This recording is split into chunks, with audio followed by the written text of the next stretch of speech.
Cameraman तस्वीरें दिखाई है पुरानी पेंशन बहाली को लेकर। ये तमाम लोग इस वक्त यहाँ पर आए हुए हैं। कैमरामैन आपको तस्वीरों में दिखा सकते हैं कि कितने सारे लोग आए हुए हैं। सीधे तौर पर इन लोगों की क्या कुछ मांगे हैं। पुरानी पेंशन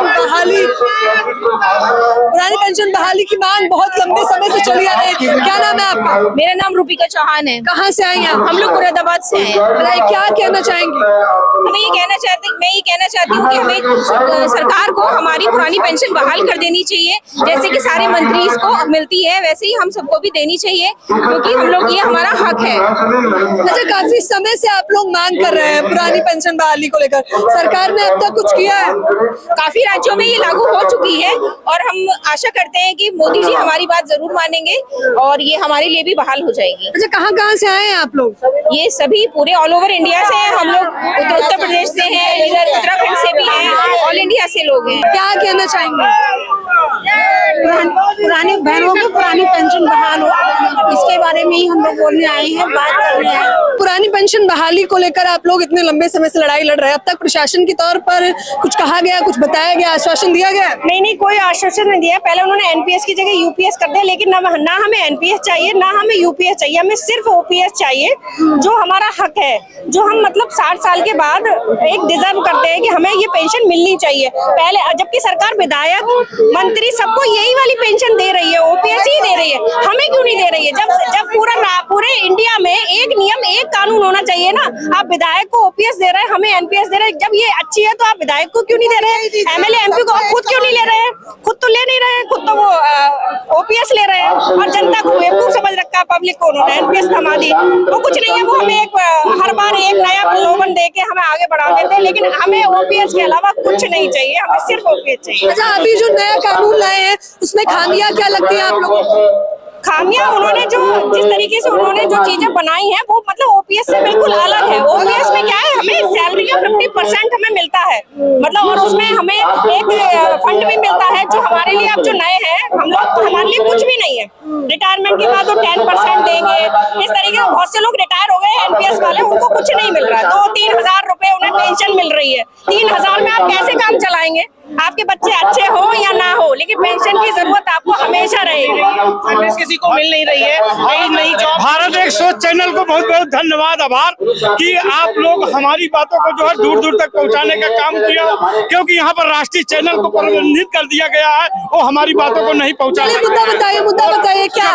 जब रामलीला मैदान में 2 साल पहले हम जो है पुरानी पेंशन स्कीम के लिए आंदोलन विजय बंधु के नेतृत्व में लड़ा था, बहुत भीड़ इकट्ठा हुई थी और उसी का परिणाम था कि एनपीएस को बदलकर यूपीएस किया गया। और आज जिस तरह से रोका गया है जो है लोगों को सीमा पर यहाँ पर पहुँचने नहीं दिया गया है, मगर निश्चित तौर पर कहता हूँ जो है कि हमको ओपीएस मिलेगी और लेके रहूंगा। जब एनपीएस स्टार्ट की गई थी लोगों को नहीं मालूम था कि एनपीएस अच्छी है कि खराब है। लोगों को ये जानकारी थी कि जब कुछ होता है बेहतर ही होता है, तो पुरानी पेंशन से बेहतर होगा। केंद्र सरकार पहला कर्मचारी रिटायरमेंट हुआ जब उसे 768 रुपए मिला, तब ये पता चला कि हमारी 40,000 के पेमेंट पाने के बाद रिटायरमेंट के बाद 768 रुपए पेंशन मिला है, तो यह एनपीएस खराब है। तो मतलब केंद्र सरकार अगर कुछ लेकर आई है, हाँ, केंद्र सरकार कुछ लेकर आई है, सोच कर लाई होगी ना? नहीं, केंद्र सरकार केवल अपना सोच के आती है। जितने भी आज जो हम लोग फिल्मों में देखते हैं वही हकीकत में होता है। लोग अपनी कुर्सी के लिए लोगों को हत्या भी कर देते हैं जो है, तो इसलिए उनका जेब भरा होना चाहिए। चाहे कर्मचारी वह एक सर्वेंट होता है, कहा भी गया है सर्वेंट कर्मचारी, उसी के आगे गवर्नमेंट जुड़ गया सरकारी कर्मचारी, बस उसे नौकर की तरह। कि सरकारी कर्मचारी जो है वो भी सरकार से नाखुश है। पूरे जितने सभी कर्मचारी अभी तक कर्मचारियों ने एकदम महात्मा गांधी की तरह हाथ जोड़कर आंदोलन किया है और करता रहेगा। और जिस दिन ये कर्मचारी उग्र हो जाएगा उस दिन दिल्ली की सत्ता नहीं बचेगी। आप क्या कह रही थी? आप कह रहे हैं कि सरकारी कर्मचारी खुश नहीं है सरकार से? बिल्कुल खुश नहीं है, क्योंकि हमें हमारे जो भी अलाउंसेस होते हैं वो टाइम से नहीं मिल पाते। हमारी एक पेंशन से हमारा बुढ़ापे का सहारा था, हमारा वो भी छीन लिया गया। भाई अगर आप 2-3 हजार रुपए पेंशन आप दोगे, बच्चों को जॉब है नहीं, कोई वैकेंसीज है नहीं, बच्चे को कोई मतलब सरकार सब कुछ निजीकरण में आपने कर दिया, हमें 2-3 हजार रुपए पेंशन मिलेगी, कैसे करेंगे, कैसे सफर करेंगे, हम क्या खाएंगे, बच्चों को आगे कैसे परवरिश करेंगे जब उन पे जॉब। अच्छा, पहले कितनी पेंशन मिलती थी? पहले कम से कम, पहले जो कर्मचारी रहे, पहले कम से कम 40-50 हजार रुपए पेंशन बन जाती थी। अभी कितनी? और अब हमारी पेंशन अगर सब कुछ मिला के मुश्किल से बनेगी 6-7 हजार। तो 6-7 हजार में आज एक दिन सफर नहीं कर सकता बंदा, 6-7 हजार में पूरा महीना कैसे सफर करेगा? 5 साल की सर्विस के बाद आप विधायक को, मंत्री को पेंशन देते हैं, लेकिन जो कर्मचारी 30 साल या 35 साल सर्विस करता है, आप उसको पेंशन क्यों नहीं दे रहे हैं? तो सवाल किया जा रहा है, आप कैसे देख रहे हैं? आप लोग इससे पहले भी जगह जगह आंदोलन कर चुके हैं, अपनी बात रख चुके हैं, सरकार की ओर से क्या रुझान आता है? देखिए, सरकार, हम इससे पहले रामलीला मैदान में हमने कार्यक्रम किया था और हिंदुस्तान का कम से कम 15 लाख कर्मचारी लोकसभा चुनाव से पहले रामलीला मैदान में इकट्ठा हुए। लेकिन सरकार कर्मचारी की बात को नहीं समझ रही। सरकार कर्मचारियों को एनपीएस और यूपीएस में उलझा रही है। लेकिन इस हिंदुस्तान के कर्मचारी दृढ़ संकल्पित है कि इसको ओपीएस के सिवा कुछ नहीं चाहिए। ओपीएस कर्मचारियों की सबसे बड़ी मांग है, भविष्य उनका है, बुढ़ापा उनका है जो ओपीएस लेके चाहिए। तो ओपीएस को लेके आज भी ये कार्यक्रम रामलीला मैदान में प्रस्तावित था, लेकिन सरकार द्वारा उसकी अनुमति नहीं दी गई। लेकिन इस लोकतंत्र में कर्मचारियों को, जनता को अपनी आवाज को भी उठाने का हक नहीं मिल रहा है। और आज भी जब इस कार्यक्रम को यहाँ शिफ्ट किया गया तो यहाँ कार्यक्रम की भीड़ से घबरा कर सरकार ने और दिल्ली की पुलिस ने इस दिल्ली को चारों तरफ से सील कर दिया है। हजारों बसें दिल्ली की सीमाओं पर खड़ी हैं, 10-10 किलोमीटर कर्मचारी पैदल। फिर भी आप लोग देखिए, अभी भी संख्या दिखाइए कैमरे में। ये संख्या इससे कम से कम 50 गुना होती अगर दिल्ली को सील ना किया होता। मैं स्वयं इन महिलाएं जो थी, इन महिलाओं को लेकर 10 किलोमीटर पैदल चलकर मैं इस कार्यक्रम स्थल पर आया हूँ। तो इस लोकतांत्रिक देश में क्या सरकार अपनी जनता को, कर्मचारियों को अपनी आवाज रखने का भी नहीं देगी, तो सीधे लोकतंत्र। अच्छा, आपकी जो पेंशन कम की गई है, जो पहले मिलती थी और अब एकदम लो कर दी गई है, उसकी वजह क्या देखते हैं मुख्य तौर पर? नहीं, सरकार कहती है देश की आर्थिक तंगी है, लेकिन कहाँ से आर्थिक तंगी? आर्थिक तंगी, बजट बड़ा कम नहीं। इस हिंदुस्तान के माननीय विधायकों के लिए, माननीय सांसदों के लिए, मंत्री जी के लिए, मुख्यमंत्री जी के लिए, प्रधानमंत्री जी के लिए पुरानी पेंशन दी जा सकती है। वहाँ बजट कम नहीं है। और इस हिंदुस्तान के कर्मचारी के लिए आर्थिक तंगी पैदा हो जाती है जब उनको पुरानी पेंशन दी। आप जितने हिंदुस्तान के सांसद और विधायक हैं, आप उनको भी तो एनपीएस दीजिए।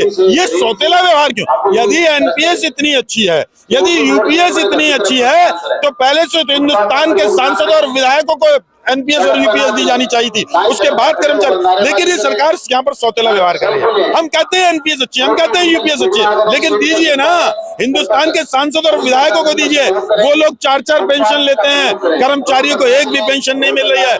रिटायर होने के बाद 1500 रुपए जब एनपीएस के रूप में कर्मचारी को मिलेंगी, मैं पूछना चाहूंगा इस हिंदुस्तान के प्रधानमंत्री से कि उस 1500 रुपए में कैसे अपने परिवार का पालन पोषण कोई कर सकता है? लेकिन कहा जा रहा है कि सरकारी कर्मचारियों को तो पहले ही काफी मोटी इनकम मिलती है। हाँ, मोटी इनकम देख रहे हैं आप देख लीजिए, आने वाले समय में सरकारी कर्मचारी जीवाश्म की तरह हो जाएगा। सरकार नियमित पदों पे भर्तियां, आज मध्यम वर्गीय, निम्न मध्यम वर्गीय और निम्न वर्गीय लोग सरकारी नौकरी में अपने बच्चों को भेजकर अपने परिवार का पालन पोषण।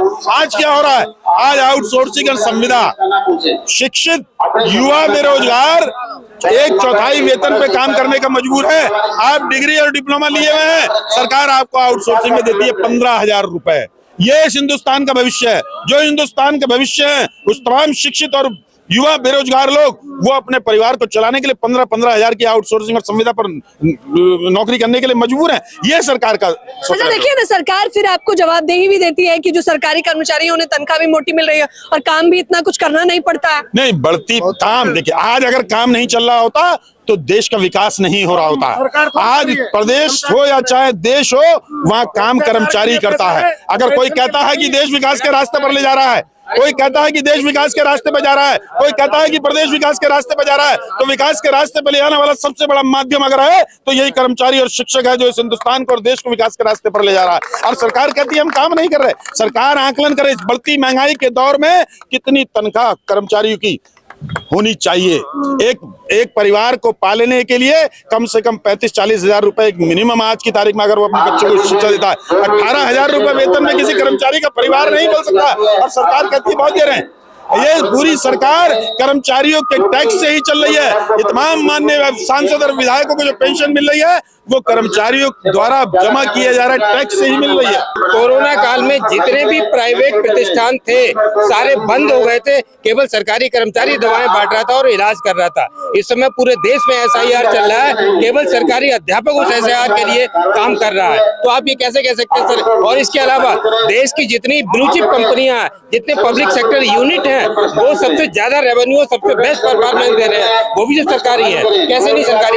ये सरकारी कर्मचारी हैं, सरकारी कर्मचारी सरकार को कुछ कहना चाहे तो क्या होगा? सरकार को हम यही संदेश देना चाहते हैं कि शीघ्र ही पुरानी पेंशन बहाल कर दे, नहीं तो ये वोटर भी हैं, नहीं होगा तब हम वोटर भी हैं, हमको गद्दी पर से उतारना भी जानते हैं। बस सरकार से ये कहना चाहेंगे, हम आज भी सरकार के कानों तक अपनी आवाज पहुंचाने के लिए यहाँ पर इकट्ठा हुए हैं। हम सरकार द्वारा दिए गए दायित्वों का, निर्वहनों का ईमानदारी के साथ पालन करेंगे।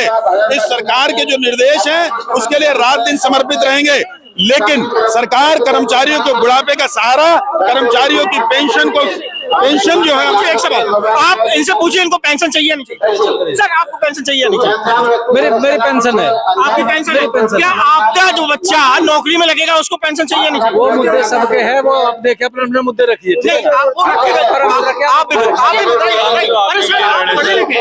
अकाउंटेबिलिटी जिस प्रकार से आप हम लोगों को डिटेन भगा रहे हैं उस प्रकार से बात रखने दीजिए, बात रखने दीजिए। रख दी होगी, चलिए। गेट के बाहर कर लियो। बताइए। इनसे पूछिए सर, इनको पेंशन चाहिए नहीं चाहिए? कोई नहीं, कोई आपको चाहिए? अरे पेंशन चाहिए, सरकार को एक चाहेंगे। हाँ, लोकतंत्र में बात रखने की इजाजत तो होनी चाहिए, कुछ समय तो देना चाहिए। जिस तरीके से व्यवहार किया जा रहा है उस तरह ऐसा प्रतीत होता है कि हम अभी भी गुलामी की जिंदगी जी रहे हैं। हमें पुरानी पेंशन चाहिए। जब नेता लोग अब हो गई है, जैसा कि आप लोग देख रहे हैं, प्रधानमंत्री नरेंद्र मोदी जी रिटायर होंगे और गुजरात की मुख्यमंत्री होने के बाद पेंशन ले रहे हैं, मगर रेल कर्मचारी और सरकारी कर्मचारियों को पेंशन देने में वो कहते हैं कि पेंशन देने के लिए पैसा नहीं है, हम पीछे चले जाएंगे, हम अर्थव्यवस्था हमारी पीछे चले जाएगी। मगर आज निजी हाथों में देने के बाद पुल बह जा रहे हैं, रोडें टूट जा रही हैं, टोल कर्मचारी आम आवाम से लिए जा रहे हैं, वो देखने वाला कोई नहीं। अभी भी अगर नहीं दी गई आप लोगों को पेंशन तो उपाय क्या है आपके पास? उपाय मैं आपको आपके चैनल के माध्यम से बता देना चाहता हूं कि जब हम ब्रिटिश हुकूमत में थे, ब्रिटिश सरकार के लोगों के दल हम गुलाम थे, तब हम लोगों ने उनको भगाने का काम किया। और ये जान लें, मैं आपके चैनल के माध्यम से आह्वान कर देता चाहता हूँ, जब जब जुल्मी जुल्म करेगा, जब जब जुल्मी जुल्म करेगा, सत्ता के हथियारों से चप्पा चप्पा गूंज उठेगा इंकलाब के नारों से, चप्पा चप्पा गूंज उठेगा इंकलाब के नारों से। और आपको एक बात और बता देना चाहता हूँ, युवा शक्ति पर ही जग की आजादी पलती है, इतिहास उधर मुड़ जाता है जिधर जवानी चलती है। तो मैं इस भारत सरकार को बता देना चाहता हूँ, जिस देश में 75% नवयुवक साथी हैं, मैं इतिहास और भूगोल बदल जाएगा भारत का। अभी आपने देख लिया नेपाल में। लेकिन आपको तो बात तक रखने नहीं दी जा रही है, आपने देखा ना प्रशासनिक तौर पे आप लोग। लोकतंत्र में यही तो हम कह रहे हैं कि लोकतंत्र में गुंडागर्दी चल रही है। आज दिल्ली की सीमाओं को सील कर दिया गया है, हजारों लाखों की संख्या में कर्मचारी और शिक्षक दिल्ली में घूम रहे हैं। यही लोकतंत्र का हनन है। इसीलिए सरकार से कहा जा रहा है कि सरकार अपनी जनता को अपनी बात तक रखने का मौका नहीं दे रही है। जो प्रशासन रोक रही है उनकी भी लड़ाई हम ही लोग लड़ रहे हैं। अर्धसैनिक बलों की, पैरामिलिट्री फोर्स की, सबकी पुरानी पेंशन बंद है। तो आप कह रहे हैं ये एक तबके विशेष के कर्मचारियों की समस्या नहीं है, सबकी समस्या है, सबकी समस्या है मैडम जी। इनको चाहिए, जैसे कि अध्यक्ष जी ने बताया कि 4-4 पेंशन चाहिए, लेकिन कर्मचारियों को नहीं चाहिए। एक दिन के लिए भी सांसद बन जाए तो उनको पूरी पेंशन चाहिए। अगर संयोगवश मंत्री बन जाए उसकी भी पेंशन चाहिए, मुख्यमंत्री बन जाए तो उसकी भी पेंशन चाहिए, और प्रधानमंत्री बन जाए तो उनकी भी पेंशन चाहिए, लेकिन कर्मचारियों को नहीं चाहिए।